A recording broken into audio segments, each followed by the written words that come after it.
because I just got a better pickaxe. I've got some armor. It's crap, but it's some. I've got a better sword now. So hopefully I can make it down a little ways and find a treasure chest. I guess that's what I normally do. I normally walk over the surface a little bit and find treasure chests up there. But I stopped doing that because the slimes were kicking my ass, and so I came back and decided to go caving, because, you know, that's so much safer. Although I guess there's not really that much stuff underground that's, you know, dangerous here until you get, you know, deep underground or in a specific biome. But just general underground isn't that bad. I think there's usually slimes that spawn, which is admittedly what was being dangerous above ground. But in the grand scheme of things, slimes are nothing, you know.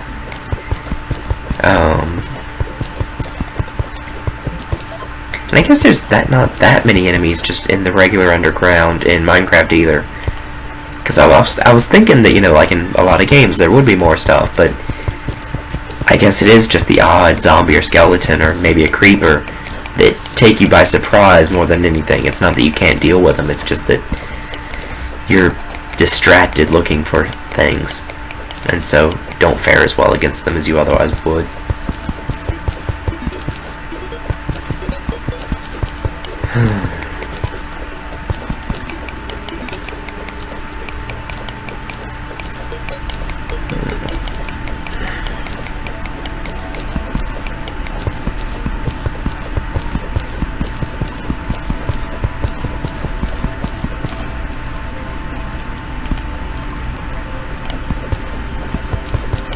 Definitely gotten out of the swing of recording, because I think for a little while there I was doing better at finding things to talk about and not just continually saying, hey, I should be talking about something, which seems kind of cheesy to me, I think, is the issue, or cheap in some way. Yep, that's a demon altar, and I don't want to keep doing it, but I feel like it's still better than just dead air, which is why I keep doing it, because that seems to be the two choices I have.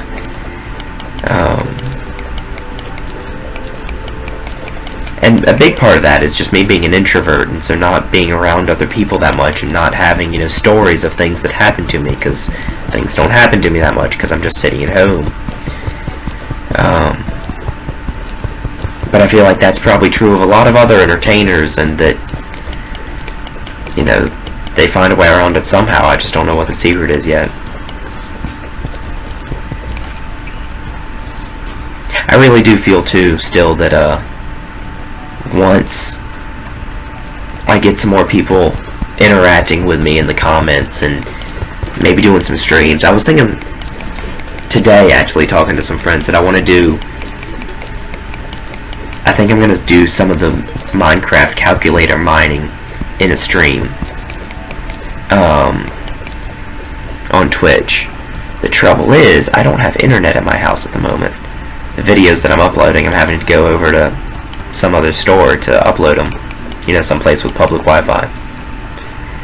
So, I can't really stream, you know, because I just don't have the capability. Once I do, though, I'm thinking that'd be a good way to get some popularity to the channel as well, because if people look, you know, want to see who's streaming Minecraft, and if they're like me, I always go, whenever I was looking for something, I would go to like this person with the second least number of viewers, because I figure the person with the least number of viewers probably isn't that great, which unfortunately is probably going to be me. But I always preferred the people with fewer viewers, because you could actually talk to them in chat and they would see your message instead of it, you know, chat moving so fast that it just gets flooded away immediately.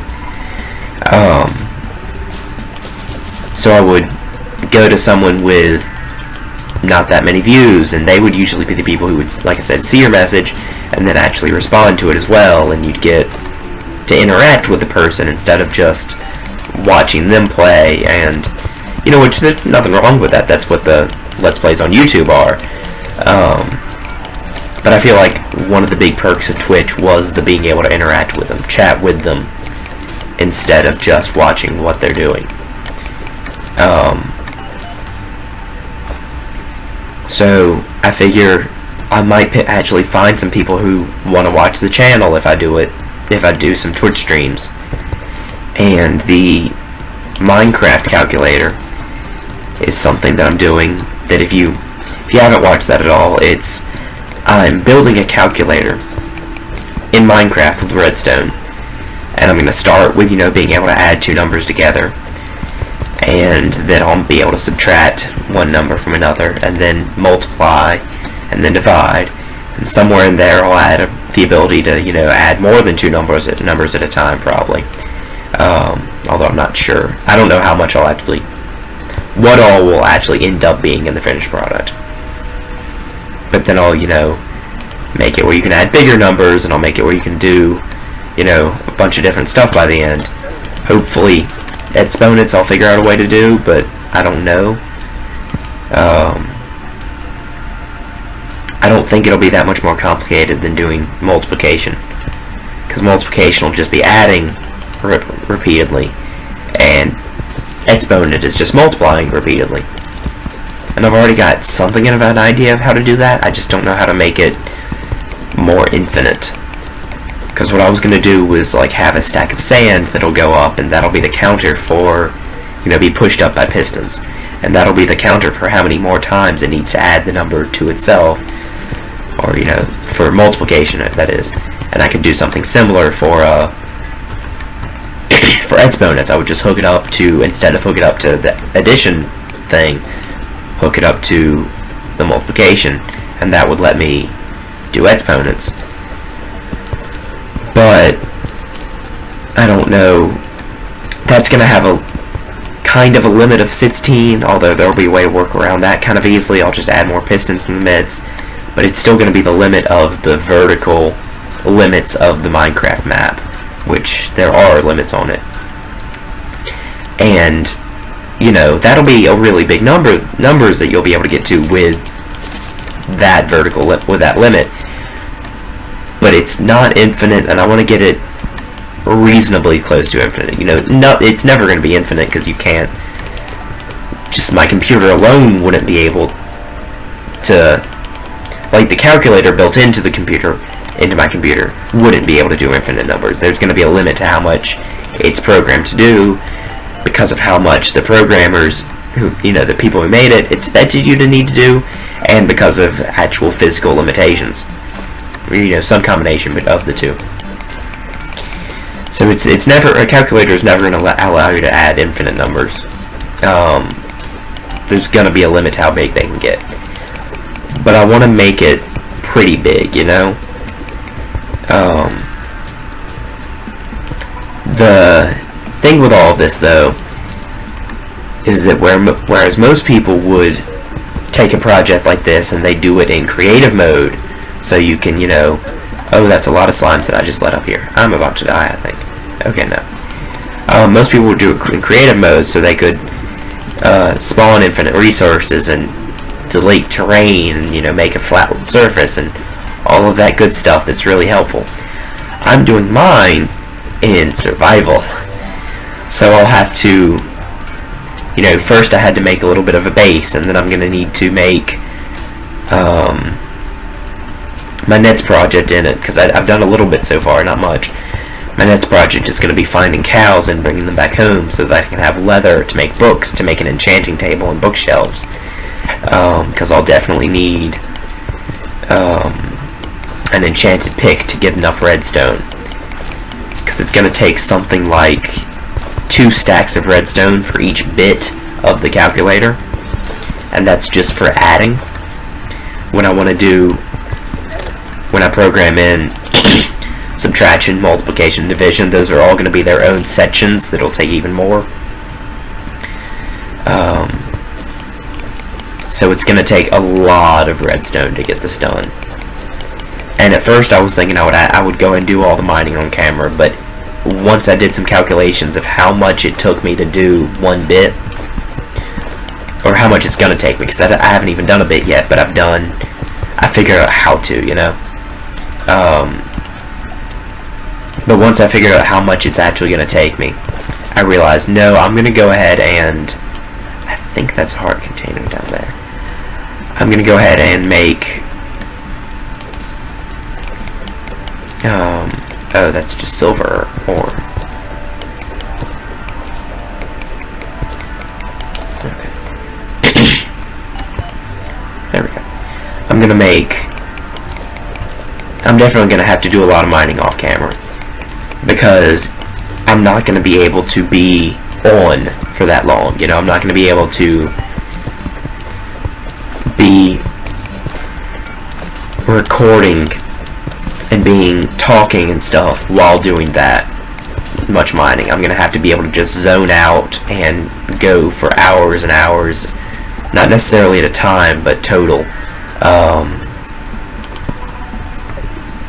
and then, you know, come back with a lot of redstone. So I'm gonna do a lot of mining off camera, and then make videos every now and then with, you know, actually making stuff. But since I said that I was gonna do it all on camera, I want to get back on. I want to make another video of it where I probably go looking for cows, is what I'll do, and explain on that I'm gonna have to do more off camera. But while I don't want to do all that mining on a YouTube video, it does seem like a good thing to do on a Twitch channel, which is what brought it up in the first place. Is that I'll probably get on Twitch and come up with some name that, you know, says what I'm doing relatively well. You know, calculator build with redstone calculator build in survival mode or something like that, you know. And then I'll do that on Twitch, and if nobody shows up, I'll probably won't be talking, but if I see viewers, I'll be able to actually start. I'll explain to them what's going on, you know, say, hey, welcome to my stream and all that, and I'll be able to start interacting with people, and hopefully find some viewers that'll come over to the YouTube channel and see the, like, 147 videos that I've uploaded so far, I think, and see, hopefully like what they see and stick around, and then come back for more streams and all that. And I feel like if I do some Twitch streams where I'm actually interacting with people and I'm talking to them and they're chatting back, I'll have a better feel of, I'll be able to develop my YouTuber skills, you know. I'll be able to get a better feel of what I need to be saying when, and how much is too long to go on explaining something, or the things I say that aren't actually as explained as I think they are, and I should probably, you know, go into greater detail, or I'll be able to catch myself when I've left one thing out that I didn't realize I did, that makes the whole thing make more sense.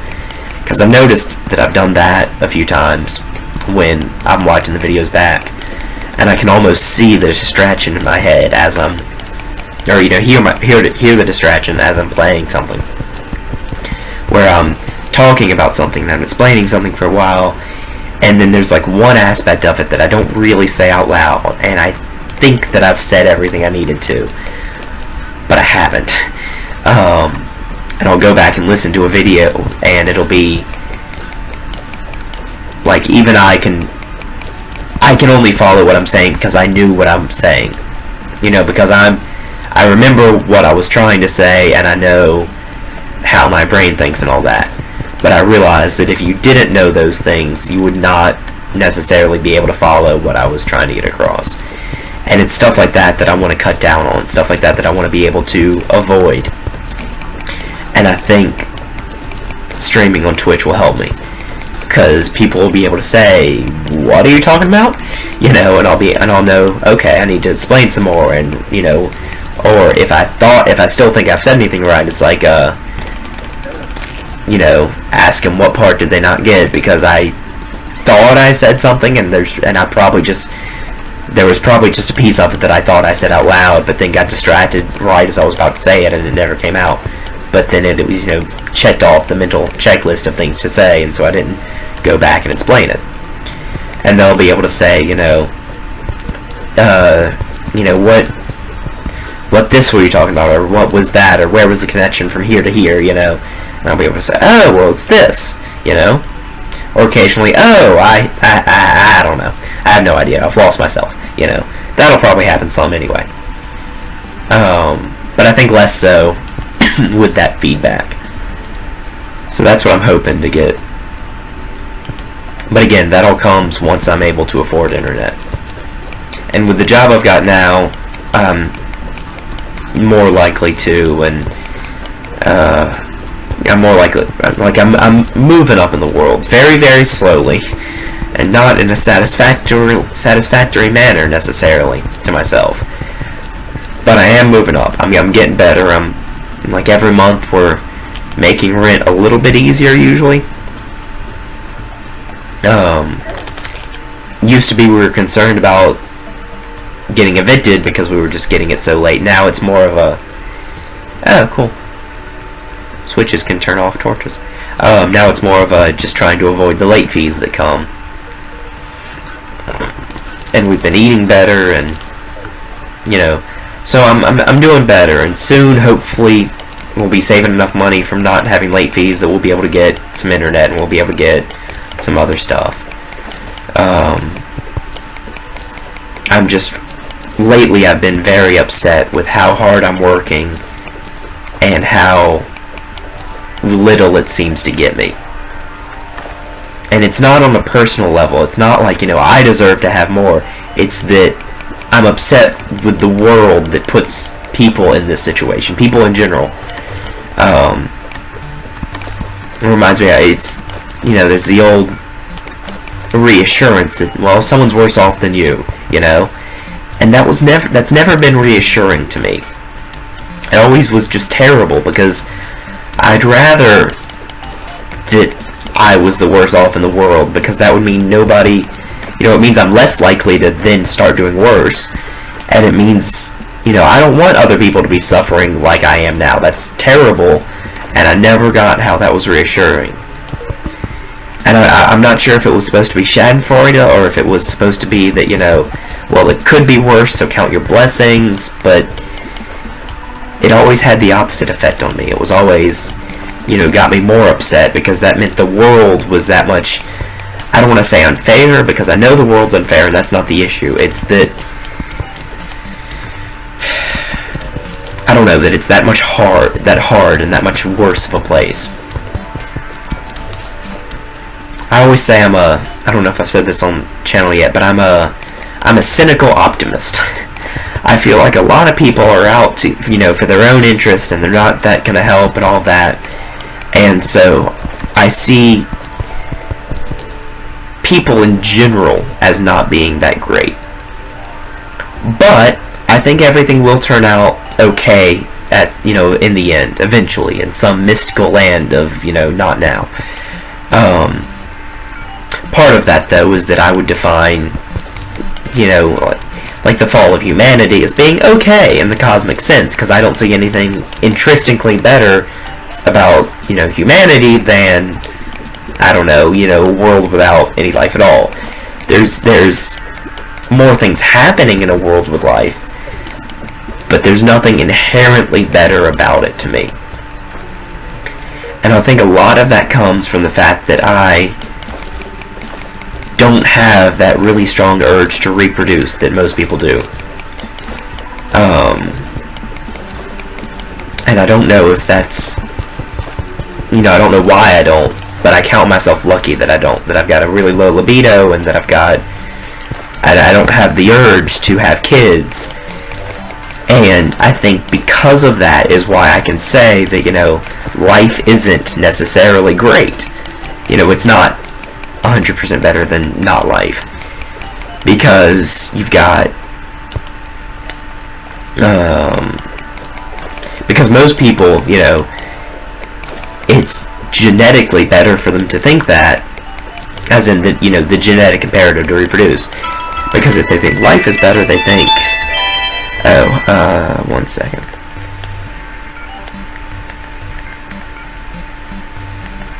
Apparently I'm being too loud.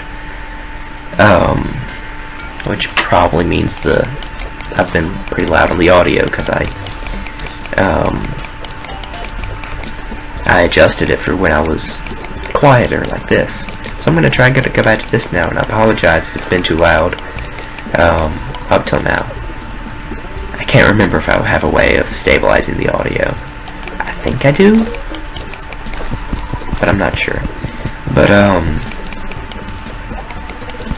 if you've got the genetic imperative to reproduce, then it makes sense for you to think that life is precious, because then you're more inclined to guard the life of your kid and make it where they survive so that they can pass on the genes again, for the next generation. But since I don't have that as much, I'm able to take a more distanced look, at what actually is, and I haven't been able to see a reason that life is, 100% better than not life.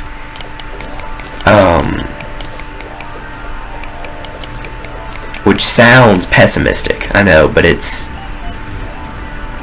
when you consider that,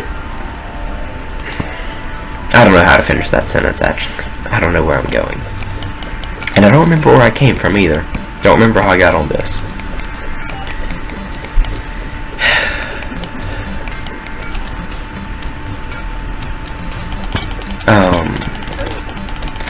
I am always going to be curious to hear anybody else's ideas on anything I'm talking about, philosophy or otherwise. Especially if we can stay cool-headed about it. Because there's, I like getting into arguments because I like hearing different ideas. I like ideas being discussed. I'm very into intelligence as being important and knowledge.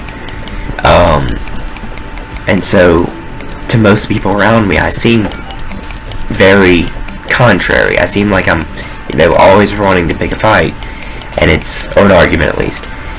And it's not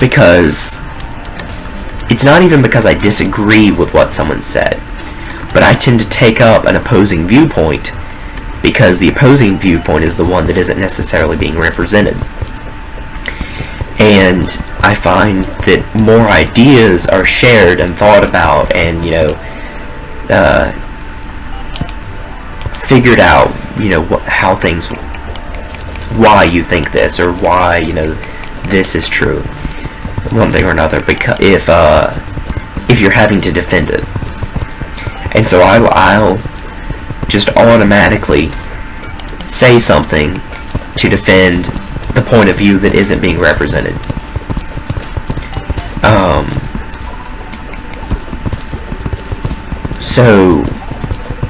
And like I said, that's because I like hearing different ideas, and it gets me to think about different things as well, but also it gets the other person to think about different things, and I get to probe their brain for, why they would think one thing a certain way, or experiences that they've had to lead to this conclusion or that.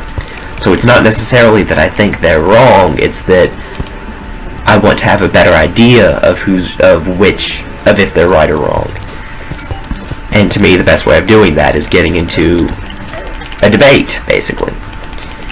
But since most people, including myself, are not that great at calmly talking things over, it does tend to become more of an argument than a debate usually.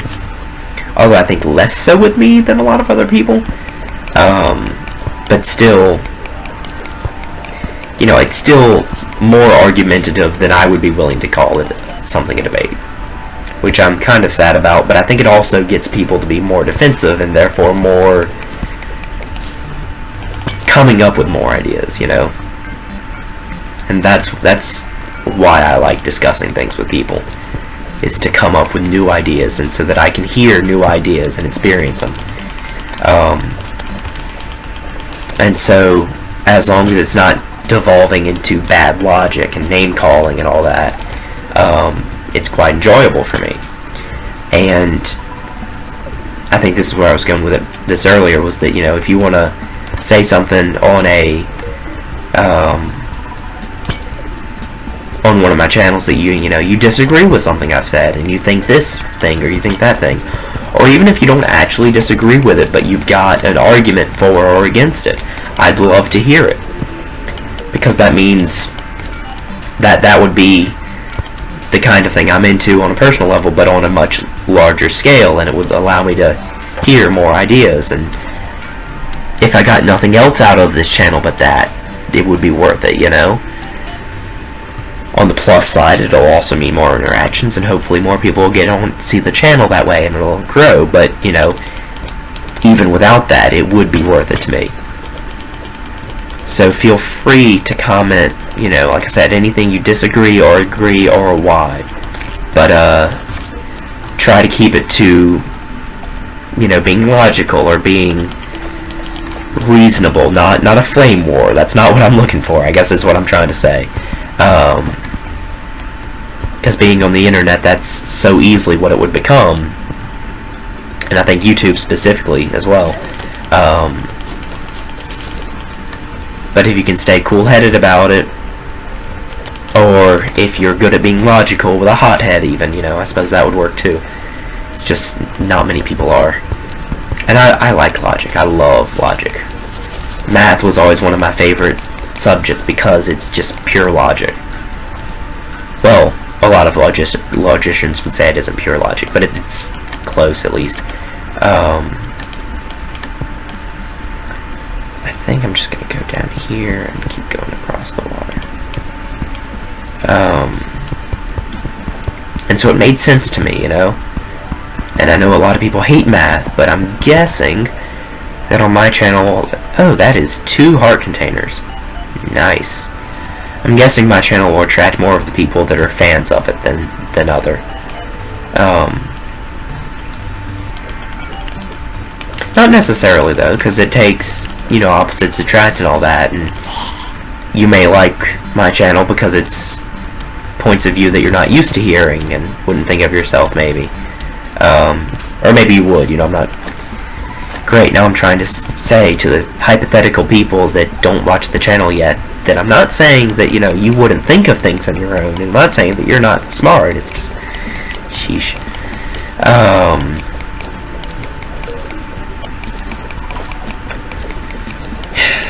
I've forgotten again where I was going with this.